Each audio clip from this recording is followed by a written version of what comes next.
ছাত্র সমাজের প্রতিনিধি কি একটা দলেই আছে?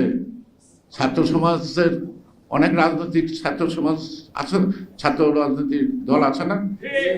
তারা কেন সচিবালয়ে গানটা পায় না? এই প্রশ্নের জবাবটা কে দিবে? এখন এই সাহেব, তার কি সদিচ্ছার অভাব, না সামর্থ্যের অভাব, না তিনি ভীতু, না তিনি সাহসী, না তিনি কমিটেড টু দ্য পিপলস যে তাকে একটা নির্বাচন করতে হবে সুষ্ঠু? এটা আমাদের আবিষ্কার করা দরকার। কারণ এই সরকার কি চায় আমি বুঝি না, আর এই সরকার যা চায় তারা নিজেরা বোঝে কিনা তাও বুঝতেছি না। অর্থাৎ আমরা এখন অদৃশ্য শক্তির বিরুদ্ধে লড়াই করছি। আমরা অতি রাত্রিতে গ্রাম অঞ্চলে যখন পথ হাঁটি তখন ভূতের ভাব, শয়তানের একটা ভয় ভীতি কাজ করে না?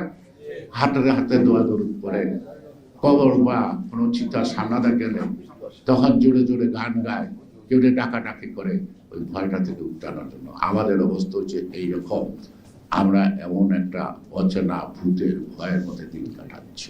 সুতরাং এই যে চিন্তাগুলোর মধ্যে সংস্কার না কোনো উদ্দেশ্য আছে, এটা আমাকে অবশ্যই বুঝতে হবে। তাহলে উদ্দেশ্য আছে, তাই না? তো এখন এই যে ধরেন সামনে রমজান, মানুষ তো হাহাকার করতেছে কি অবস্থা হবে জিনিসপত্রের যে দাম। রোজার পরে কি আসবে? কোরবানির হাট।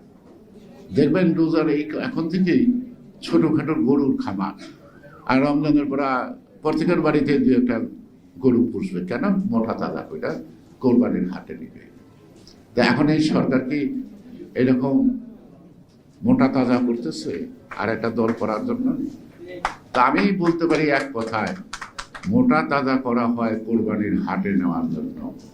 দয়া করে আপনারা আর কাউকে কোরবানির হাটে পাঠানোর চেষ্টা না করে সময় মতো যৌক্তিক টাইমে নির্বাচনটা দেন, সবাই সেলিউট জানাবে।